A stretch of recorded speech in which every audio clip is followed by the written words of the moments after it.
Natapos na. Palihog manindog. Kinutlo gikan sa Ebanghelyo ni San Juan.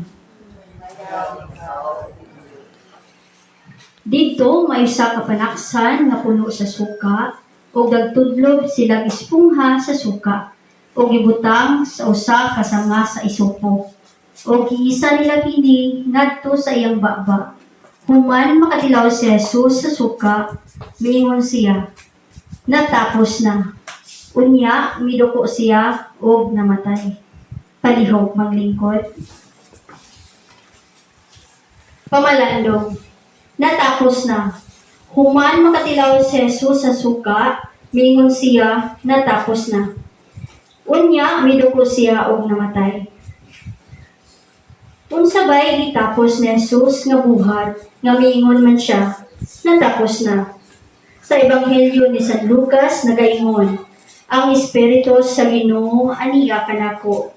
Gilihugan ako niya aron sa pagsangyaw sa mayong balita ngadto sa mga kabus.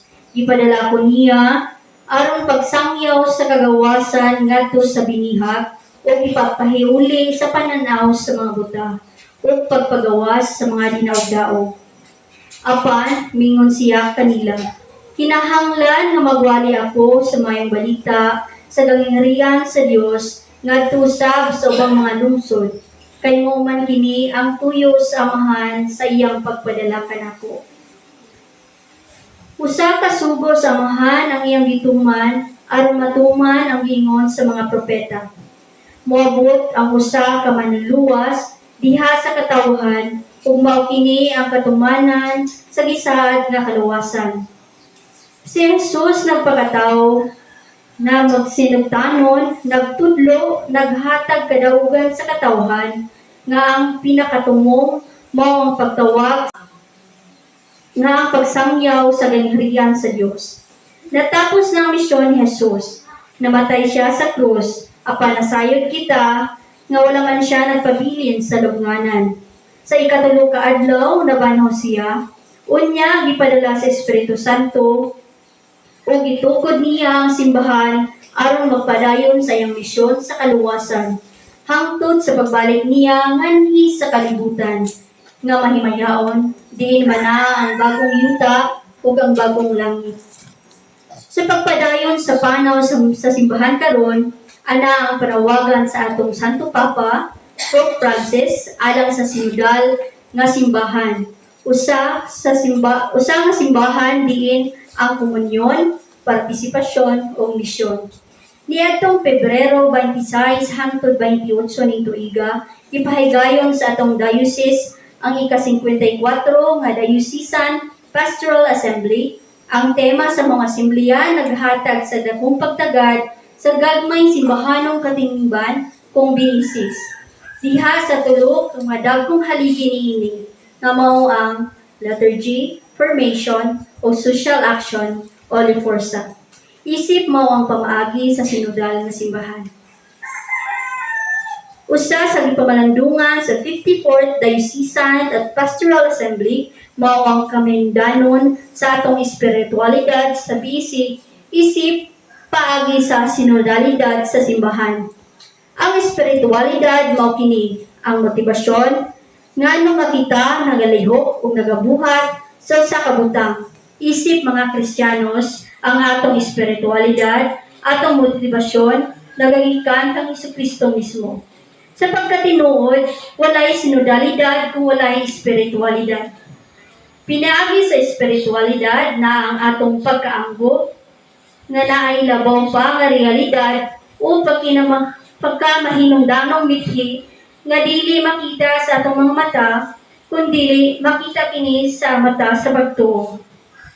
Hinoon, mahinungdanon kaayo ang pag-ila nga ang atong espiritualidad nagasugod diha sa pagkigtagpo sa Dios, kining maong pakigtagpo dunay makapausab o makabago nga epekto diha sa atong kinabuhi.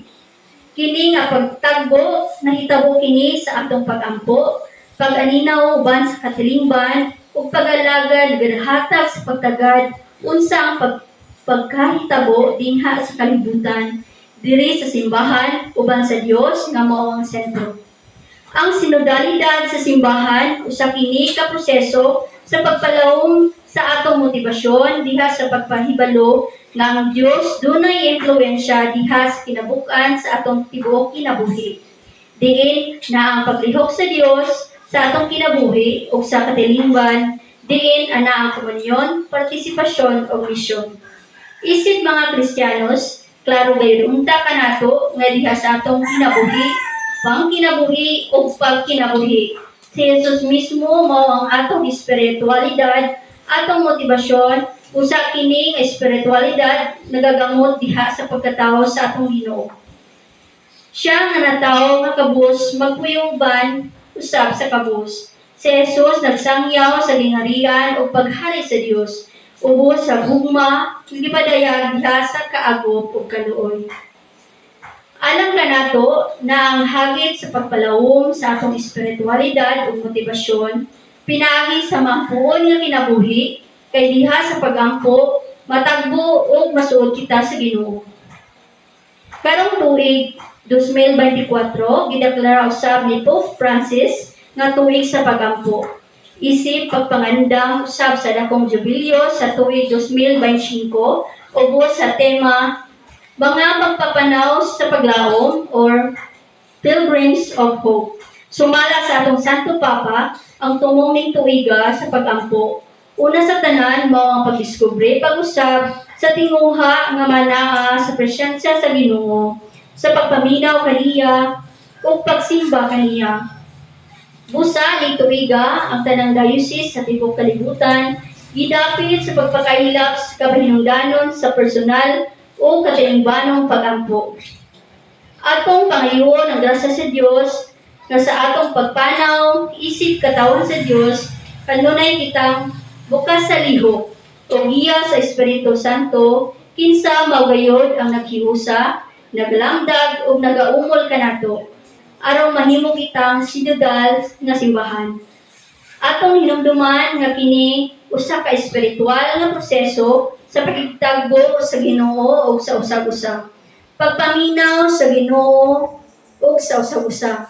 Sa pagpaminaw ug pag-ubo ug pag-agulo sa kabuhatan o pagpaminaw sa pagtuaw sa labing ubos natong kaigsuonan nga sa kasagara nalimtan o nagpadaplin lamang.